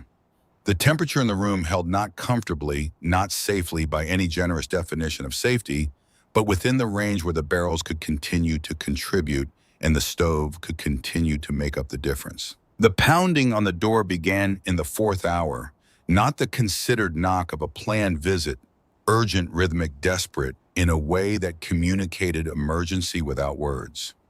She crossed the room and opened the door against a wall of wind and snow and found Daniel Caldwell standing in it, coated in ice from his hat brim to his boot tops, his face drained of color in the specific way of a man who has been moving through extreme cold for longer than was wise. His pipe had cracked. The stovepipe at his claim had developed a fracture that widened every time they tried to push the stove hard enough to maintain temperature, and now the fire would not hold, and the room had already dropped below freezing. 6 people, Ruth, 4 children, Daniel's elderly mother. He had walked the 3 miles from his claim through the storm on the chance that Clara's light would still be visible. She looked at the space available at the barrel rows on 2 walls, reducing the usable interior to a fraction of an already small room at her sick child in the alcove at the stove she was managing on a narrowing fuel margin. "Bring them," she said, "quickly, before you lose anyone between here and there." He disappeared back into the white. She began moving the table. The Caldwell family arrived in a single extended stumbling progression. Daniel leading with the youngest child wrapped against his chest. Ruth behind him with the infant, the older children linked together with Ruth's eldest boy at the rear. Daniel's mother barely ambulatory under a quantity of wrapping that made her silhouette unrecognizable. They fell through the door. The waste survivors emerged from wreckage all at once, and with the specific disorientation of people whose bodies have been operating past their stated limits. 11 people in a 12 by 14-foot room. The floor disappeared under the arrangement of bodies and blankets. Children occupied every available surface that was not a barrel or a stove. Daniel's mother was placed in the only chair, which was now the most important piece of furniture in the room by considerable margin. The barrel rows, which had already made the shack feel confining, now made it feel impossible, and also in a way that Clara began to register with the portion of her mind still doing arithmetic advantageous. 11 bodies at rest produced significant amounts of heat. Each one was at the level of basic physics, a small furnace, metabolic processes converting food energy into warmth and releasing it continuously into the surrounding air. She had been managing a heat budget defined by 1 stove and the accumulated thermal mass of the barrels. The budget had just been supplemented by 11 additional contributors she had not planned for. The room temperature, which had been declining, steadily stopped declining. She watched the thermometer and waited. A minute passed. Another. The mercury sat where it was. Then in a movement so gradual she had to hold the lamp close to believe it, it moved upward. Half a degree. Then another. The heat budget had tipped. More was coming in than was going out, and the barrels that had been fighting a losing battle against the cold alone were now working with the combined output of 11 human bodies in a stove that had not gone out. Ruth pressed her face into Clara's shoulder, and her voice was barely audible against the noise of the storm and the children and the wind making its sustained assault on the walls. "The barrels," she said. "My God, Clara, the barrels." The storm did not diminish. The 7th hour brought its own development, a slow, mechanical knocking at the door that was nothing like Daniel's urgent pounding. Clara opened it herself. Old Man Harwick stood in the doorway, encased in ice to a degree that made his form ambiguous, recognizable only by height, and the remnant of familiar posture beneath the accumulated weather. He had lived alone 2 miles to the west, a bachelor who had outlasted most of what the territory had thrown at him, through sheer repetition of the experience. He had apparently walked toward her light without any other guide and had arrived through what amounted to navigation by faith. He fell through the door and had not moved after that. Ruth reached him first. The verdict she delivered was stated in one word: alive. And then she stopped speaking and looked at his hands, and her face said the rest of what needed to be said. Clara told Daniel and Ruth's eldest to position Harwick away from the stove and warm him slowly, not rapidly, not with direct heat, but with the gradual return of ambient temperature that would allow his circulatory system to respond without the shock of sudden change compressing the already stressed vessels of his extremities. She had seen frostbite before, not often, but enough to know that the instinct to move a cold person toward heat quickly was the wrong instinct. 12 people, 12 by 14 feet. The room was a functioning survival unit, now in a way it had never been designed to be, but it was functioning. The fuel was nearly gone by the 6th hour. Clara had been rationing it with the precision of an accountant working with sums she could not afford to be wrong about. And the final accounting was arriving at its conclusion. Half a bag of lignite remaining 2 armloads of split wood, the kindling she had set aside for emergency use. 3 hours at the rate she was feeding the stove, possibly 4 if she ran the fire at the lowest level, consistent with keeping the pipe from reversing its draw again. She reduced the fire. Not extinguished, she would not let it go out while she had anything left to put into it, but brought down from its working level to the minimum that maintained function. The temperature response was immediate and gradual. At once, the rate of warming slowed, the plateau held for a few minutes, then the slow decline resumed. Not catastrophic, the barrels were still releasing, the bodies were still contributing, but the direction was downward and she was watching it with the focused attention of someone who understood exactly what downward meant in this context. Daniel asked what she was doing. She told him she was extending the fuel. He asked what would happen if the storm outlasted the fuel, and she did not answer because she did not have an answer that was useful to speak aloud, and she had been choosing through this entire night to use words only when they added something to the situation rather than simply naming its worst possibilities. She kept feeding the fire its ration, and she kept watching the thermometer, and she did not look at what remained in the fuel corner more than she had to. Eric had been lying still for a long time. Lily was beside him, still performing the instructions she had been given, still keeping the blankets ordered and the water cup accessible. Clara crossed to the alcove in the 8th hour because the stillness had lasted long enough that it needed to be investigated, and she pressed her hand against her son's forehead in the way she had been doing through the crisis. What she felt stopped her breath for 1 full second. Damp, cool. Not the absence of fever, but the aftermath of the specific moisture of a body that has fought something through to the other side and is now in the quieter state that follows the fight. She pressed again, making sure of what she was feeling, and it was there, the even coolness of a forehead that was no longer burning, the steady and unhurried rhythm of a chest moving without the wet-catching quality that had frightened her through the previous nights. Eric was asleep. He was genuinely deeply asleep, the kind that comes when the body has finished something that required everything it had and has finally permitted itself to rest. Lily was watching from beside him with eyes that asked a question without the words for it. Clara took her daughter's face in both hands, the way she had in the first days after they arrived, when the situation had been impossible and the future had been a wall she could not see around. "He's going to be all right," she said, and she believed it. The wind changed in the deep of the night, in the hour before the pre-dawn gray began to distinguish itself from the darkness. Clara felt it in the walls, first the particular easing of pressure. That meant the sustained lateral force of the storm was losing something fundamental to its architecture. The moaning in the pipe dropped in pitch, then dropped again. The board that had been vibrating in the north wall went still. The thin drift of powder snow that had been filtering through the ceiling crack slowed to nothing. Daniel pressed his face to the window, trying to see through the ice that had accumulated on the glass. His voice when he spoke was uncertain with the effort of not hoping too soon. "I think it might be letting up." Clara did not answer immediately. She crossed to the nearest barrel and pressed her open palm flat against the wood. Not hot, it had not been hot in hours, but warm, decidedly, undeniably warm.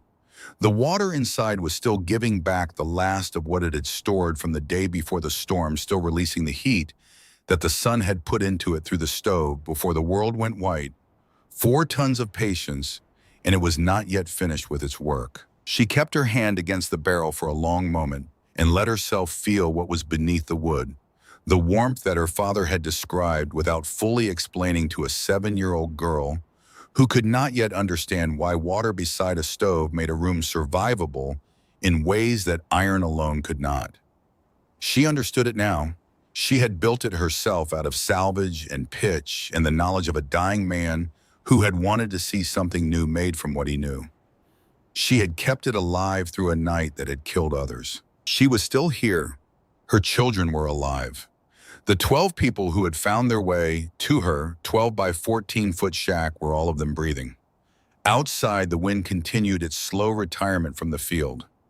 Dawn came in gray and absolute silence. The storm had exhausted itself somewhere in the hours before first light, leaving behind a world that bore almost no resemblance to the one that had existed 2 days before. Snow had accumulated against the north wall of the shack in a drift that reached the eave line, a solid white mass that had become structural in its own right, pressing against the boards with the patient weight of something that intended to stay. The road was gone. The creek bed was gone.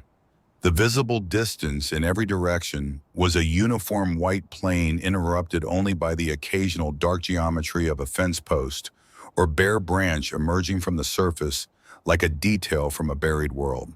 Clara opened the door into the cold of the aftermath and stood in the frame looking out at it. The temperature was still severe, not the annihilating cold of the storm at its height, but the deep, serious cold of a Dakota morning following a major weather event, the kind that required deliberate management of every exposed surface and could not be treated carelessly even by the experienced. But it was calm. The distinction between cold that could kill you if you were incautious and cold that would kill you regardless of caution was the most important distinction the territory offered, and this morning fell on the survivable side of it. 12 people were alive in the 12 by 14-foot room behind her. She stood in the doorway and let herself hold that number for a moment before the requirements of the day reasserted themselves. 3 families in the district had not survived the night she would learn this later in the days of accounting that followed any major storm when the territorial riders went out to check the isolated claims and sometimes found what Nathan Holt had always been warning her she would become. 2 more families were missing their fates not yet known, but the calculus of the conditions not favorable to hope. Whatever the final count reached, it would not include the people who had been in this room. Daniel Caldwell was the first to go outside, sinking to his waist in the drift beside the door and beginning to excavate a path with his hands and a board he had found leaning against the interior wall. His 2 older children followed, working in the alternating rhythm of people who had learned to share labor through the particular school of not having enough of it. Ruth stayed inside with Clara, managing the children who were too young or too depleted for the physical work of digging out, monitoring Harwick's condition, and maintaining the fire through the transition from emergency to aftermath. Harwick was alive. His hands were the primary concern. The frostbite had gone deep in the fingers of both, and Clara had spent part of the night's later hours in the careful management of his warming, resisting the instinct to place him near the stove, and instead allowing the ambient temperature of the room to do the slow work. The fingers of his right hand had developed a dark discoloration that meant tissue damage beyond the superficial, and she had no capacity to reverse what had already happened to them. She could only manage the conditions and hope that what remained would be enough. Nathan Holt arrived on the 4th day after the storm. He came on a horse that showed the exhaustion of miles covered through difficult terrain. The animal's coat dull, its movement heavy with the particular fatigue of sustained cold weather work. Holt had been making his circuit of the district's homesteads since the weather broke the grim accountancy of his profession, requiring him to document what the storm had done and to whom. He had covered ground that was not easy to cover, and it showed in the lines of his face, which had deepened in a way that suggested the ledger he was carrying internally was heavier than the one in his coat pocket. He stopped his horse in front of the shack and sat looking at it from the saddle for a long moment before dismounting. The structure had survived visibly completely, with the north drift pressing against it, but no visible collapse or failure in the walls or roofline.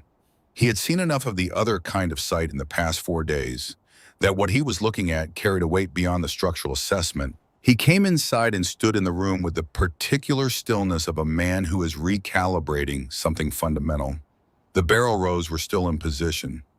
The water inside them, 4 days removed from the worst of the heating, but still retaining enough residual warmth to be detectably above ambient temperature, when he pressed his palm against the nearest one. He held his hand there for a longer time than the assessment required. "Still warm," he said, and his voice had a quality she had not heard in it before, not softened exactly, but stripped of the certainty that had characterized every other time he had spoken in her presence. 4 days after the storm, the water holds what it's given and releases it slowly. The room temperature never fell the way it would have without them. "I know what water does." He turned from the barrel. "I've known what water does for 30 years. I simply never—" He stopped, started again from a different position. How cold did it get in here at the worst of it? She told him cold enough to see breath, not cold enough to freeze water in a cup at rest. He absorbed this against what he had seen outside over the previous 4 days, against the thermometers in places without barrels that had recorded numbers she did not know yet, but that he clearly did. Then he did something she had not anticipated from him. He removed his hat. He held it at his side and looked at her with the expression of a man performing an act of public honesty in private, which is the more difficult version of the act. "I counted wooden walls. I came to this claim in August, and I made my assessment based on what I could measure and quantify, and every measurement I took was accurate, and my conclusion was wrong." A pause. Not wrong about the measurements, wrong about what the measurements could be. "I never counted what could be built inside the room to change the calculation." He looked at the barrel rows with the careful attention of someone reading something they had misread before. "I've been inspecting claims in this territory for 15 years. I've told a great many people what I told you. I've been right often enough to trust my judgment." The silence that followed held its own shape. "I'll be writing a different kind of report this time," he continued. "I'll be documenting what I found here and what it meant for the people who were in this room, and I'll be making those findings available to anyone in the territorial office who has authority over how homesteaders in this district are advised about winter preparation." He put his hat back on. "If you ever need anything from me, my testimony, my documentation, my personal presence on your behalf for any purpose, you send word.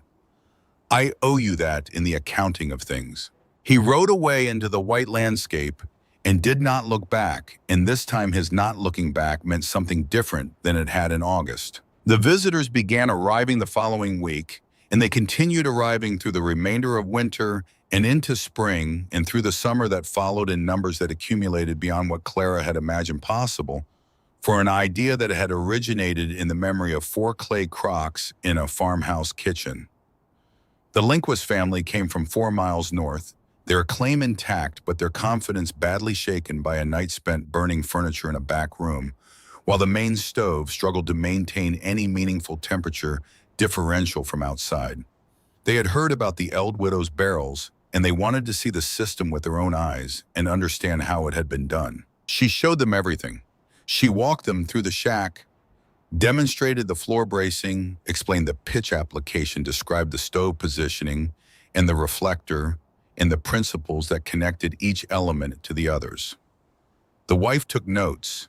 The husband measured the barrel spacing with the span of his hand, calculating whether the arrangement would fit within his own cabin's different dimensions. They left with the information they had come for and the particular energy of people who have found a direction in a situation that had felt directionless. The Andersons came, the Mullers, a young schoolteacher named Clara Engstrom who had nearly lost 2 students when the schoolhouse stove failed during a cold snap in November, and wanted to understand whether the same principles that had protected a small residence could be applied to a larger public building.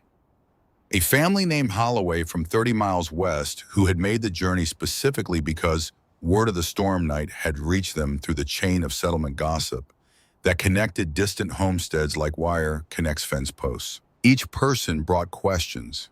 Some brought doubt, which was reasonable, and which she respected more than false confidence would have been.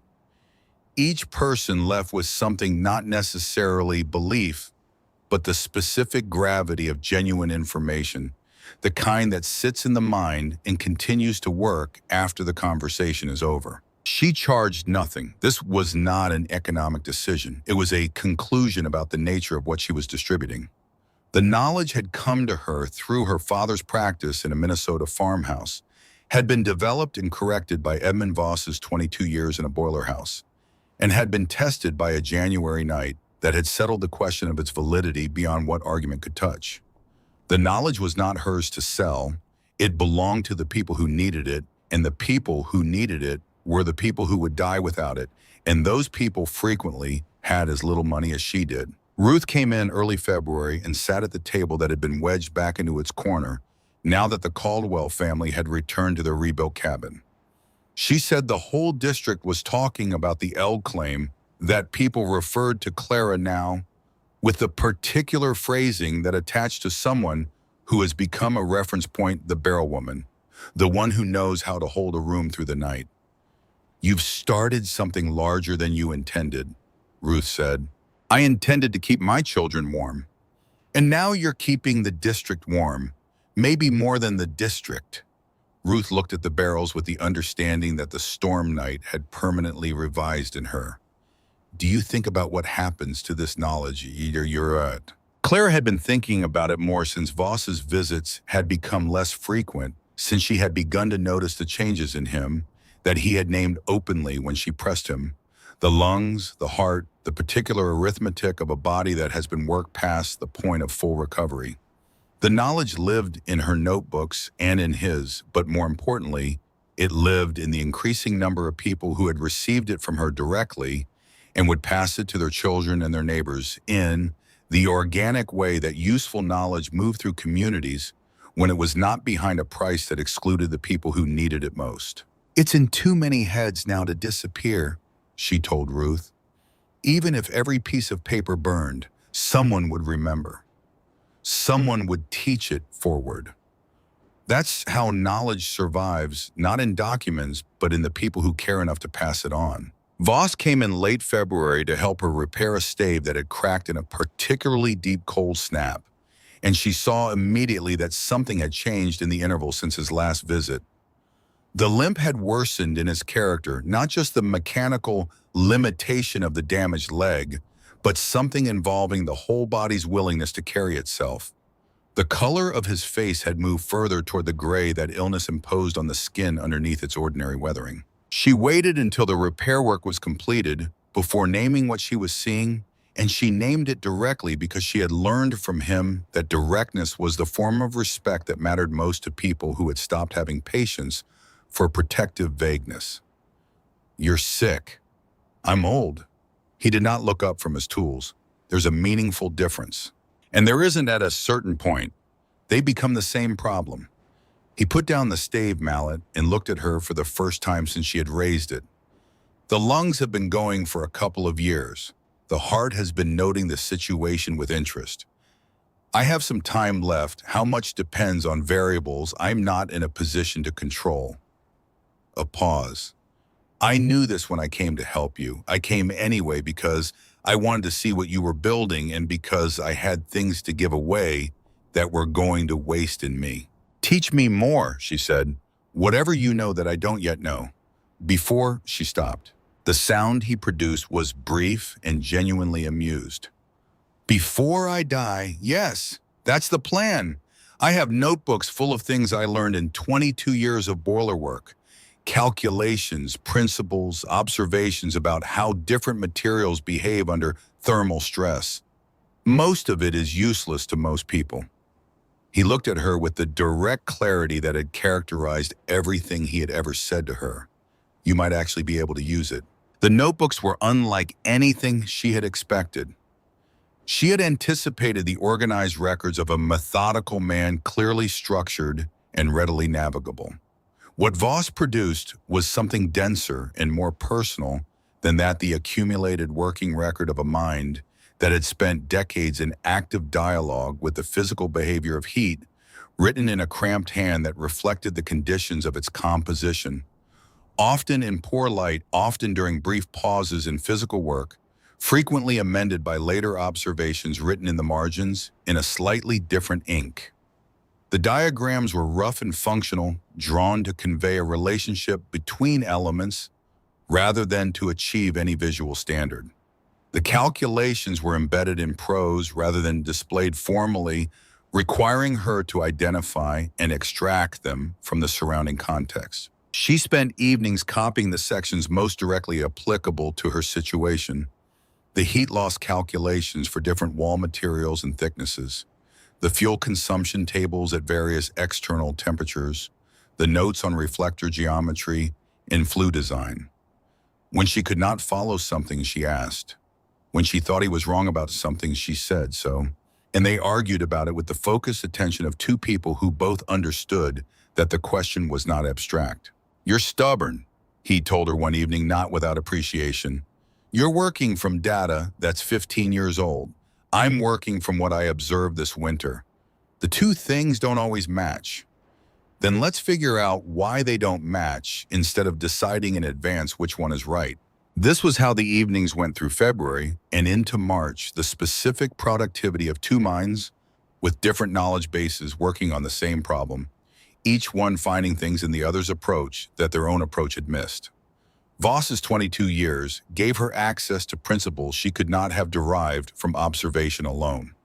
Her winter's observational data gave him a testing ground for principles he had never had the opportunity to apply in this particular context. The notebooks he had kept in isolation acquired a new dimension when they were brought into contact with someone who was actively using what they contained. He told her one evening in the context of explaining why he had initially come to her claim rather than simply having the barrels delivered and staying away, that she was doing something he had never managed to do in his working life. He had maintained systems. He had kept machinery functional. He had served the productive purposes of other people's enterprises with skill and dedication, and had accumulated knowledge that exceeded what most people in his profession possessed. He had never taken that knowledge and made something new from it. He had never built anything that had not existed before. "You looked at a problem everyone else sees as simple: cold room, need more fire, and you refused to accept its terms," he said. "You found the problem beneath the problem, and you solved the right one. That's worth more than any number of correct solutions to the wrong question." Voss died in April. He went to sleep in his cabin on the East Fork one night and did not wake up, and his nearest neighbor found him 2 days later when the absence of movement and smoke became conspicuous enough to investigate. He was in his bed, his hands arranged across his chest with the specific placement of someone who had known the moment was coming and had met it with the same absence of unnecessary drama that had characterized everything else in his life. His face carried the particular peace of someone who had finished what they came to do. Clara was not there. She learned of it from a rider who came out from the settlement and delivered the information and left, and she stood in the doorway of her shack for a long time after the sound of hoofbeats faded and the prairie returned to its ordinary register. The children were somewhere behind the cabin. The spring light was gentle and particular in the way that April light on the Dakota plain was particular, clean and honest, and without the ornamental quality of summer light. The grass was beginning to show its first green, the most tentative and provisional green, barely committed to the season but irrevocably present. She went inside and found the notebook, the one he had given her in October before the winter had proved anything. When giving her a notebook with his accumulated knowledge in it had been an act of faith rather than transmission. She had added to it through the winter, her own observations filling the pages following his entries, the two handwriting styles interleaved in a way that turned the notebook into something like a conversation across the months. She opened it to the last page he had written. The entry was undated and written in pencil, rather than the ink he had used for everything else, which meant he had written it separately, not in the course of the notebook's regular maintenance, but as an addition made at some other moment. The handwriting was slightly unsteady in a way his earlier entries were not the hand of someone whose physical precision had reached its limit, but whose intention remained completely clear. Any fool can make heat. Wisdom is deciding where it waits. She held the notebook closed against her chest and stood in the center of the room where the barrels had stood through the winter and where their absence now made the space feel both larger and less important than it had been when they were present. The knowledge he had given her was in her hands and in her head, and in the dozens of conversations she had already had with people who had come to learn.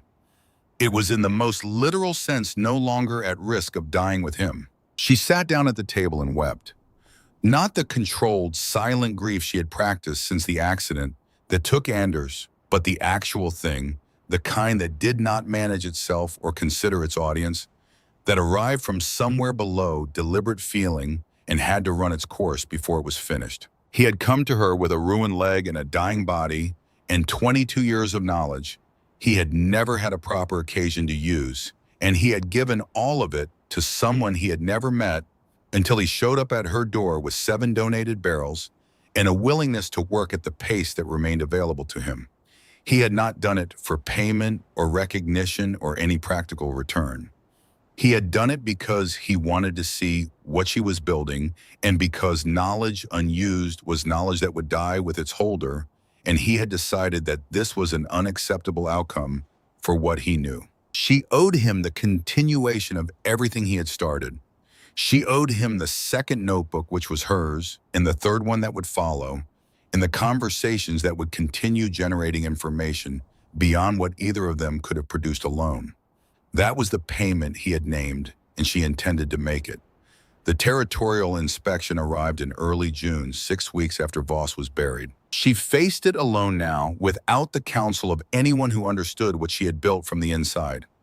Strand had filed the complaint in early spring, the formal version of the campaign he had been running through conversations since the storm, now weaponized through official channels.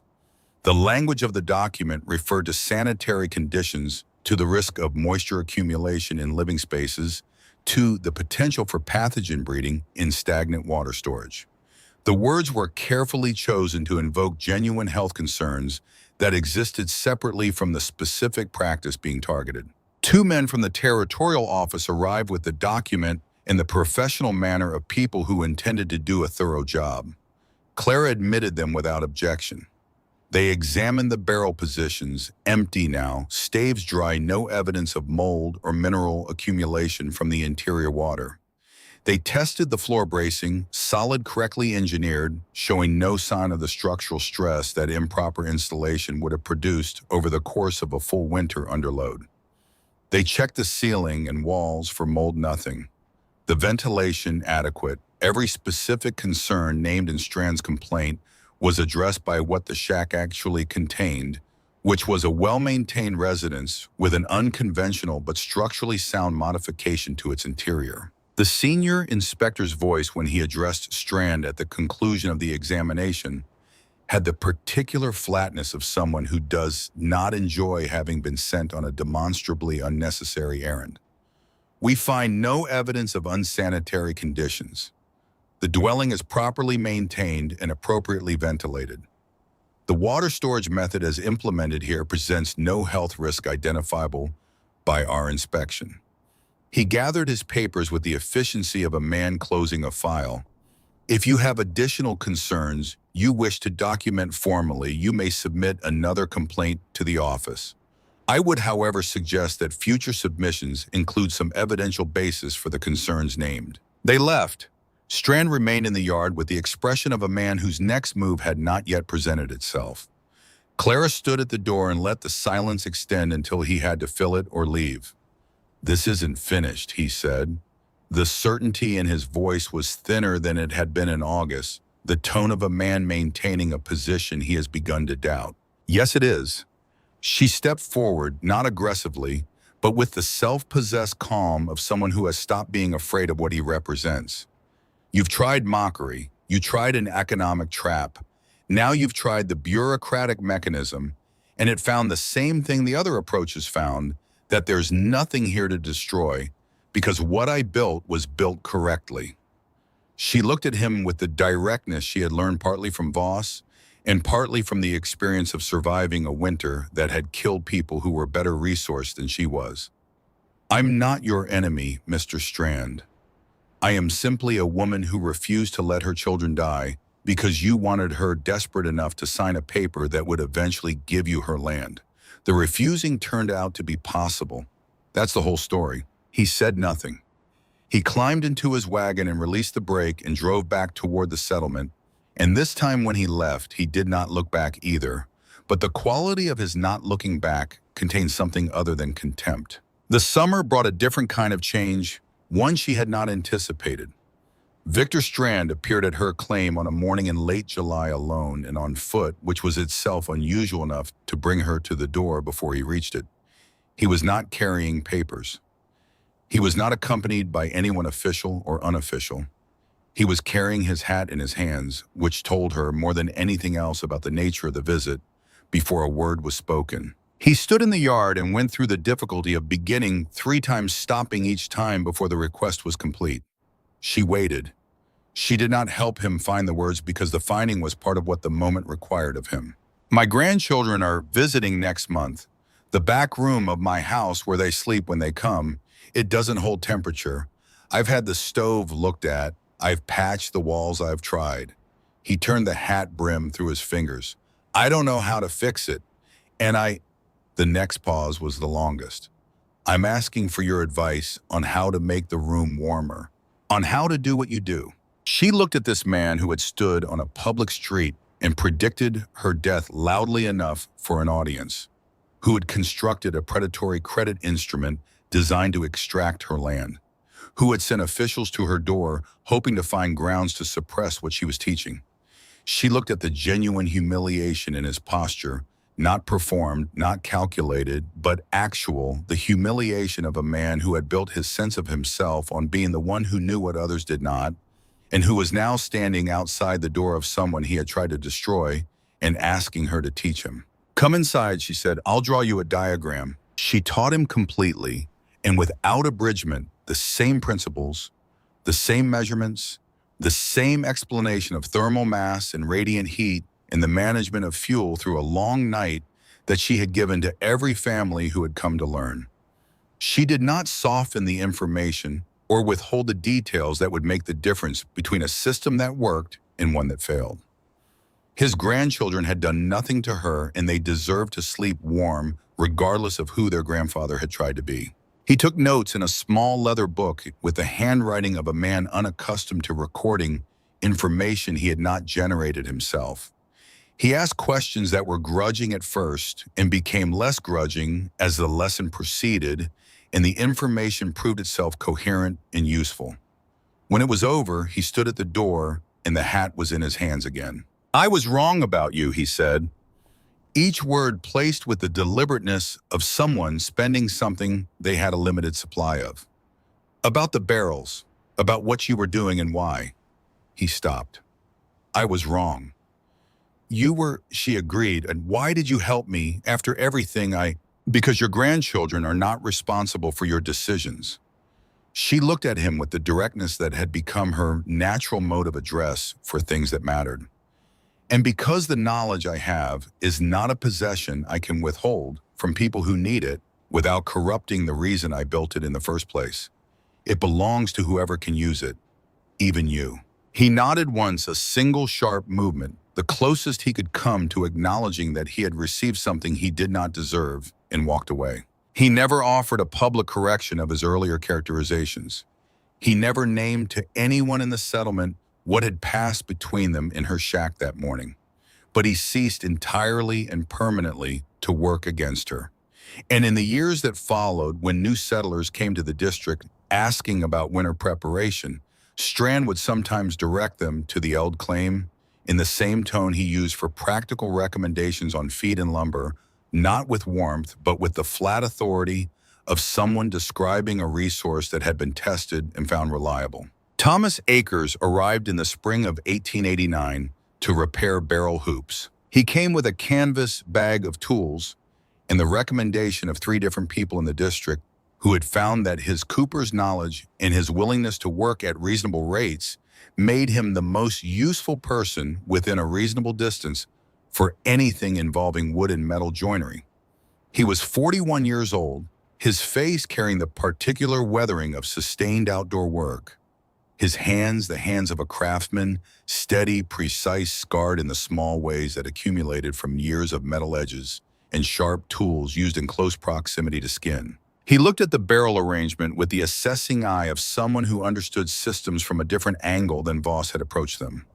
Where Voss had come from, the physics of heat transfer, acres came from the specific material properties of cooperage, the behavior of different wood species under moisture cycling, the mechanics of hoop tension and its relationship to stave integrity, the chemistry of the pitch compounds available in this region, and their comparative performance in water contact applications. It was the same subject Clara had been working with all winter, seen from a perspective she had not previously had access to. He tightened the 3 loose hoops and explained while he worked why they had loosened the wood of the staves had dried during the months the barrels were empty, contracting along the grain in a way that reduced the diameter against which the hoops were tensioned. Treating the staves with linseed oil before the seasonal refill would slow the drying cycle and maintain the wood dimensions through the empty months, preventing the problem from recurring. This was not something Voss had known to mention, because Voss's expertise was in heat systems, not in the specific material science of wooden vessel construction. Different knowledge, different gaps. He said he would like to come back, that he had ideas about the barrel arrangement relative to the stove's radiant pattern that might be worth discussing. She told him to come back the following day. He came back, and the day after, and the day after that. The collaboration that developed between them had the character of productive argument, 2 people with overlapping but non-identical knowledge bases working on a shared problem, finding that their disagreements were usually more generative than their agreements, because disagreement required both parties to articulate the reasoning behind their positions, and the articulation frequently revealed assumptions that needed examination. His understanding of wood's behavior under varying moisture conditions changed the way she thought about seasonal barrel maintenance. Her understanding of the thermal physics involved changed the way he thought about barrel design for applications where temperature management was the primary purpose rather than liquid storage. Eric noticed first with the perceptive quietness he had inherited from his father, and combined with something sharper and more watchful that belonged to him alone. He mentioned in a tone that was carefully neutral that Mr. Akers seemed to come by quite frequently. Clara said he was helping with the barrels. Eric pointed out that the barrel repairs had been completed for several weeks. Lily noticed second and asked directly, as was her established method, whether Mr. Akers was going to come live with them. She listed her reasoning without prompting. He knew how to make things work properly. He did not speak more than the situation required, and he made her mother smile in a way that had not been present through the previous 2 years. She concluded that she thought this would be a positive development. Clara did not have an answer for either of them that she was ready to speak aloud. The honest answer was that she had not been looking for what had arrived, that it had arrived anyway, through the ordinary accumulation of shared work and genuine intellectual respect, and that she was still in the process of understanding what to do with it. They married in June of 1893, years after Anders had been buried in the settlement cemetery.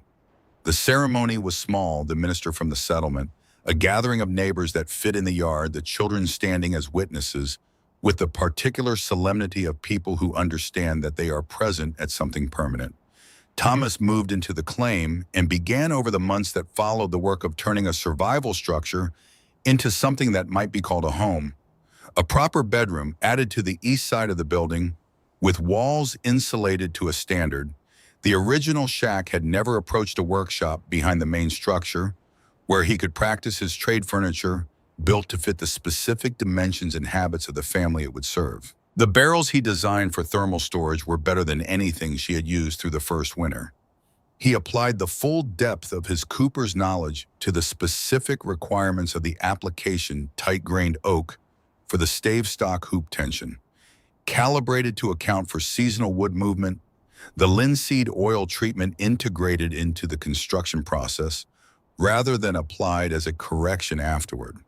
The pitch formulation he arrived at through experimentation sealed more durably against the repeated wetting and drying cycles of seasonal use. The dimensions he settled on maximized water volume while minimizing the floor area each barrel occupied, making it possible to achieve the same thermal mass in a smaller footprint. People in the district began to call them Eldacres barrels, and then eventually simply Eld barrels, because language shortened things toward the most recognizable element. They were available at a price that covered materials and labor, Without margin, which was Clara's condition, and Thomas accepted it without extended argument because he understood why it was the condition and agreed with the reasoning. 67 families learned the water wall method directly from Clara Bergstrom, Eld Acres, in the years between 1888 and 1910. This was the number that could be documented, the people who came to the claim and sat at the table and left with the information in their notebooks or their memories. The number of families who learned from those families or who encountered a version of the method through the agricultural journals that began to document it in the early 1890s, or who were taught by teachers who had been taught by someone who had learned from Clara, was not a number anyone tracked because the knowledge had moved past the point where it was possible to track it. She knew about some of them. Letters arrived from families in neighboring territories, Montana, Minnesota, Nebraska, describing winners survived through approaches they attributed to knowledge that had reached them from Dakota. A schoolhouse in a Nebraska town had installed clay water crocks along its walls after a teacher there read a brief description of the method in an agricultural newsletter and adapted the principle to what was available to her. A farming settlement in northern Minnesota, not far from the River Valley country where Clara had grown up, had incorporated large water vessels into the design of a new community building, specifically for their thermal properties, citing a practice described by a homesteader family who had learned it from someone who had learned it from someone else. The knowledge had escaped her. This was the correct phrase for it not spread, which implied she was still directing it, but escaped, gone past the boundaries of her control into the larger world, where it would develop according to its own utility and the needs of whoever found it useful. She did not try to recapture it or reattach her name to it. The name was irrelevant. The function was the point. A letter arrived in the autumn of 1902 from a young man she did not know, the grandson of Nathan Holt, writing to inform her of his grandfather's death that year at 78, after an illness that had shortened but not compressed the end of a long life. The grandson had grown up hearing his grandfather speak about the Eld claim and the barrel woman in the January night that had changed his understanding of what was possible in a structure of modest means in a severe climate. He wrote that his grandfather had said more than once, and in different contexts, that she had taught him something he could not have learned from the territory's official inspection procedures, that survival could be imagined before it was necessary, not merely improvised in the moment of emergency. She kept the letter in the notebook alongside Voss's final entry, the two items sharing pages in a way that felt like the correct arrangement, the man who had come to tell her she would die, and the man who had come to help her live, occupying the same small space in the record of what that winter had been. Thomas asked her one evening whether she regretted giving the knowledge away without extracting its economic value. They were sitting on the porch he had added to the south side of the main structure, watching the light do what it did over the Dakota plain in the long summer evenings, pulling gold out of everything it touched, making ordinary grass and ordinary sky look briefly like something designed for the purpose. She thought about this question with the seriousness it deserved because Thomas asked questions seriously and deserved serious answers. If I had sold it, it would have reached the people who could pay, she said. The people who could pay were not the people who needed it most. The people who needed it most were the people who were in the same position I was in August of 1887, $17, 2 children, and a problem that existing resources could not solve. She watched the light move. Selling it would have meant the knowledge died with the economy. Giving it away meant it moved on its own. He was quiet for a moment, in the way he was quiet when he was considering whether he agreed with something or was locating his specific disagreement. You could have done both. A basic version for free, a detailed version. Knowledge doesn't work that way. It either goes where it's needed or it doesn't. You don't get to decide that the person who can pay will use the full version correctly, and the person who can't pay can manage with the partial version. The partial version is the version that fails when it matters. She turned to look at him. We have enough. The claim is sound. The children are fed. The barrels keep us warm. What would additional money add him? Thomas considered this in his characteristic way, not quickly, not performing deliberation but actually doing it. Nothing, he said finally. Nothing we don't already have. Then we're done with the question. He took her hand in the way he had developed the habit of taking her hand, not as a gesture but as a fact, the way you acknowledge a thing by touching it. His hands carried the history of his trade in their texture and their shape, and she had come to know that history through the hands, the way you came to know a person, through repeated contact with what they had made. Eric grew into the square-jawed seriousness of his father's face, combined with his mother's absolute refusal to accept the first answer a problem offered. He learned the barrel trade from Thomas and the thermal principles from Clara, and by the time he was 18, he was teaching both to the young men in the district who came to the claim looking for the same kind of practical education their fathers had received.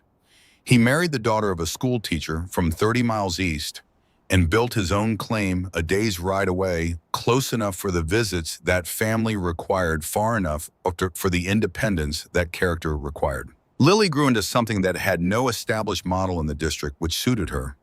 The directness she had displayed at 6 did not moderate with age. It sharpened, becoming more precise and more useful as she accumulated the knowledge to aim it at things that mattered. She left at 17 with the specific intention of learning what a pharmacist in Sioux Falls could teach her about the chemistry of healing, and returned 3 years later with a body of knowledge that made her the nearest thing to a physician the district had ever consistently had access to. She did not marry, she was not lonely.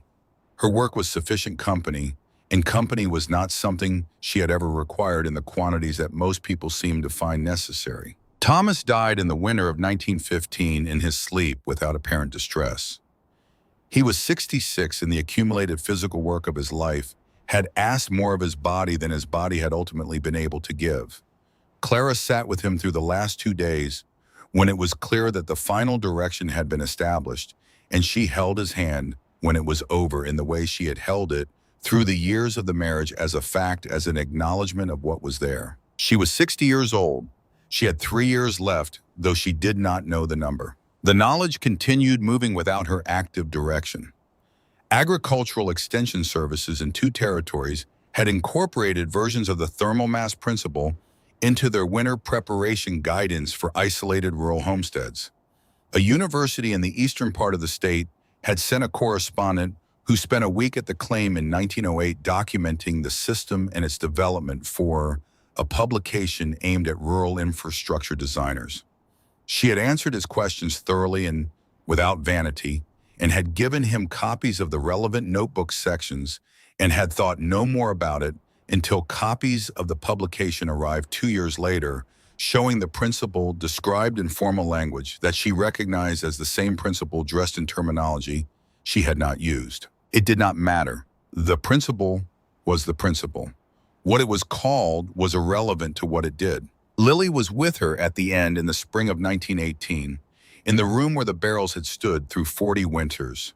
The barrels were drained for the season, but their positions against the north and west walls were still visible in the slight differential weathering of the floor planks.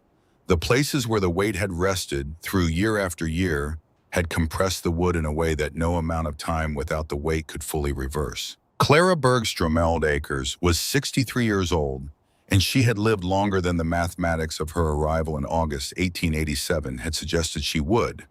She had buried a husband and a mentor and a second husband and a neighbor who had been wrong about her and eventually right.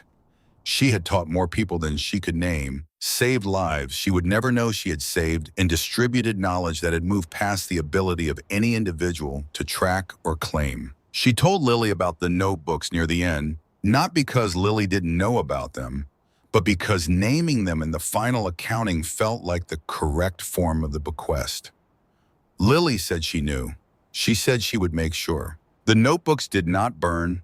Lily made sure of that and made sure of more. She organized the materials and supplemented them with her own annotations, and eventually placed copies with the agricultural college where they were preserved in the way that useful knowledge was preserved when someone thought to put it somewhere deliberate.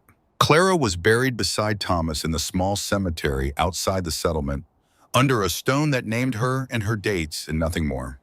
She had said she wanted nothing else on it, that the notebooks were epitaph enough, and that anything written in stone was necessarily shorter than the truth and might therefore be more misleading than silence. Somewhere in the district and beyond the district and in places she had never seen and people she had never met, the preparation was continuing. The barrels were being filled, the seams were being checked in the morning, and the stoves were being fed in careful rations through the night, and the water that held its warmth from the day was releasing it slowly into the cold hours, buying time for the people inside the room to wake in the morning and continue. The boy had lived. The bed had stayed warm.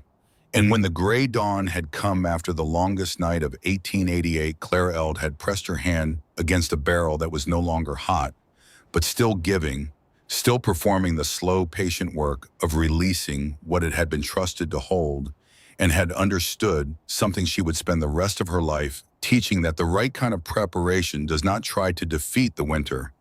It simply makes the night shorter than the cold expects it to be. That was enough.